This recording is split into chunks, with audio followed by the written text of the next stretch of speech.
이건 단순한 서비스 기업을 넘어서서 국가 전체 산업의 지형을 바꾸는 핵심 인프라 역할을 이제 네이버가 수행을 하게 된다는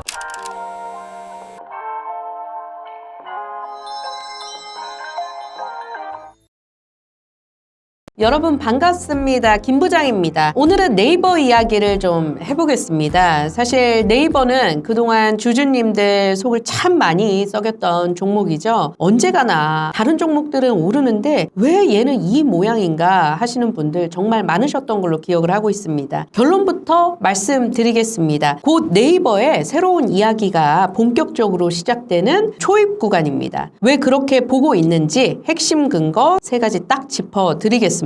구독, 좋아요 안 눌러주신 분들 계시다면 한 번씩만 눌러주세요.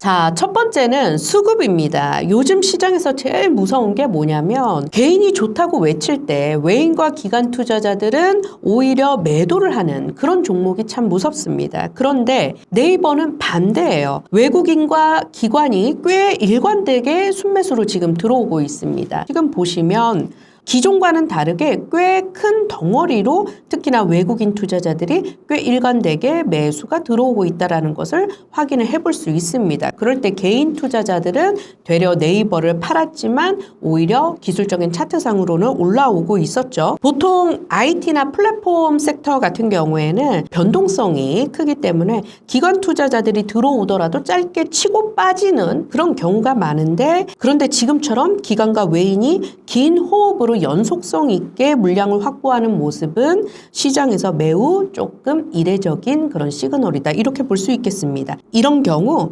이건 실적 말고 그 다음 그림을 외국인과 기관 투자자들은 보고 있구나, 이렇게 좀 해석을 해볼 수 있겠습니다.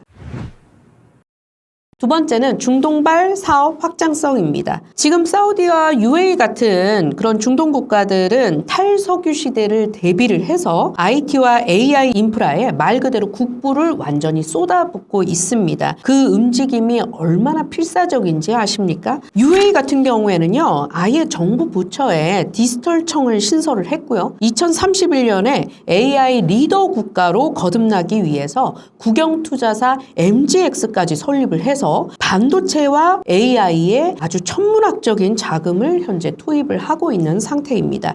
이거는 이제 가능성이 아니라 이미 들어가고 있는 확정된 실체에 대해서 제가 지금 얘기 드리고 있는 겁니다. 그리고 네이버의 진짜 강점은 이겁니다. 단순한 앱 서비스 기업이 아니고요. 데이터 센터부터 클라우드, 그리고 소버린 AI까지 국가 단위의 디지털 시스템을 직접 만들고 운영을 해본 검증된 경력직이라는 점이 네이버의 가장 큰 강점이 되겠습니다. 쉽게 비유하자면 엄청난 자산가가 자기네 동네 신도시를 통째로 짓기로 했는데 우리 동네 관리 시스템부터 전력망까지 디지털에 똑같이 복사를 해서 완벽하게 컨트롤해줘라고 네이버에다가 설계를 맡긴 형태라고 좀 이해를 하시면 되겠습니다. 중동 입장에서는 기술력과 실전 경험을 모두 갖춘 네이버가 가장 믿음직스러운 파트너일 수밖에 없는 그런 상황인 거죠. 세 번째, 오늘 이야기의 가장 핵심적인 대목입니다. 바로 엔비디아와의 결속, 그리고 피지컬 AI 이야기인데요. 최근 네이버가 엔비디아로부터 차세대 GPU를 6만 장 확보했다는 소식 아마 들으셨을 겁니다. 이게 왜 대단한 거냐면 얼마 전에 엔비디아가 이제 깐부 회동까지 하면서 2030년까지 한국 전체에 배정할 물량을 26만 장 규모로 책정을 했었죠. 그중 4분의 1 가까이를 네이버 한 곳이 가져오게 된 겁니다. 우리가 그때 깐부회동 했었을 때 삼성, SK, 현대차 이런 막강한 회사들이 있었는데 이런 제조 대기업들보다도 더 많은 물량을 확보한 유일한 IT 기업이 바로 네이버입니다. 이건 단순히 돈을 많이 냈다고 가능한 일은 아니고요. 엔비디아 입장에서도 이 회사는 우리가 만든 장비를 전 세계에서 가장 효율적으로 굴릴 줄 안다라고 공언해 준 셈이라고 그렇게 생각을 하고 있습니다. 그리고 이 기술이 도달할 최종 목적지가 어디냐면요. 바로 피지컬 AI입니다. 이 단어도 많이 들어보셨을 거예요. 이제 AI가 모니터 속 화면 속에서만 머무는 게 아니라 반도체, 조선, 자동차, 이런 실제 산업 현장의 기계들과 결합을 해서 현장에서 직접 컨트롤하는 것이 바로 이제 피지컬 AI입니다. 이건 단순한 서비스 기업을 넘어서서 국가 전체 산업의 지형을 바꾸는 핵심 인프라 역할을 이제 네이버가 수행을 하게 된다는 그런 의미입니다. 여기서 한 가지 짚고 넘어갈 부분이 있습니다. 최근 정부가 추진했던 독자 AI 모델 프로젝트에서 네이버가 제외된 것을 두고 조금 우려 섞인 그런 시선들이 많았었는데요. 하지만 시정을 냉정하게 읽어야 됩니다. 저는 이 상황을 악재라기보다 오히려 실리적인 선택을 했다라고 이해를 하고 있습니다. 이유는 명확합니다. 이제 자체 파운데이션 모델을 보유한 네이버 입장에서는 사실 매출 가시성이 낮고 수익 구조가 불투명한 국책 사업에 무리하게 리소스를 투입할 이유가 없다라는 거죠. 오히려 설계 단계에서부터 경쟁 구도로 설정된 이번 프로젝트가 괜히 좀 재도전을 했다가 혹여나 좀 부정적인 결과가 나왔을 때 기업 브랜드나 주가에 미치는 타격이 훨씬 더 큰 상황이었습니다. 불필요한 리스크를 사전에 차라리 차단을 한 셈이죠. 실제로 네이버뿐만 아니라 카카오, KT, 주요 IT 기업들 같은 경우에도 대거 불참했다라는 소식에 좀 주목을 해봐야 되겠습니다.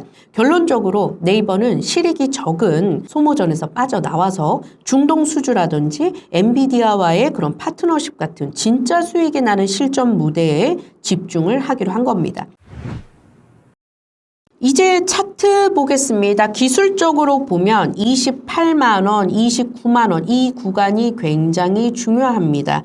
여기가 과거에 여러 번 도전했다가 고점을 돌파하지 못하고 재차 밀리고 또 계속해서 매물대를 돌파하지 못하고 밀렸던 그런 구간이에요. 그래서 현재도 손실 구간에서 기다리고 계시는 매물들이 여기에 좀 포진해 있다라고 말씀드릴 수 있겠습니다. 그래서 지금은 이 구간에서 충분한 물량 소화가 필요한 상황이고요. 소화가 만약에 이뤄진다면, 특히나 대량 거래량을 동반을 해서 소화가 이뤄진다면 이 다음은 35만 원 구간까지 열려 있다라고 말씀드릴 수 있겠어요. 지금 보시면 28, 9만 원 매물대가 많았었고 지금 이 구간을 돌파를 하고 난다면 상방이 크게 열려있는 모습 확인이 됩니다. 그 직전 고점 같은 경우에도 지금 어디에 있냐면 36만 원 선에 자리하고 있기 때문에 35만 원 선까지는 충분히 도전을 해볼 수 있는 그런 구조다. 수급 스토리 그리고 뉴스 흐름을 감안을 하면 저는 이 시나리오가 희망회로 수준은 아니라고 말씀드려 보겠습니다. 자, 오늘 내용 정리해 보겠습니다. 지금의 네이버는 크게 세 가지가 변했죠. 첫째, 단타 세력이 아닌 메이저 수급의 질이 바뀌었고, 둘째, 중동에서 뚱구름 잡는 그런 소리가 아니라 실제 돈이 되는 사업을 하고 있으면서 마지막으로 엔비디아와 함께 AI 인프라의 핵심 축으로 인정받으면서 체급을 키우고 있다는 겁니다. 앞으로 딱 두 가지만 체크를 해보시길 바랄게요. 첫 번째, 매물벽이 28에서 29만 원 구간을 어떻게 돌파하는지, 그리고 외인과 기관의 매수세가 꺾이지 않고 유지되는지 이 두 가지 시그널만 확인이 된다면 네이버의 귀환은 현실이 되리라고 보고 있습니다. 오늘 준비한 내용은 여기까지입니다. 여러분의 성공 투자를 기원하면서 저는 다음 종목 분석으로 다시 찾아뵙겠습니다. 감사합니다.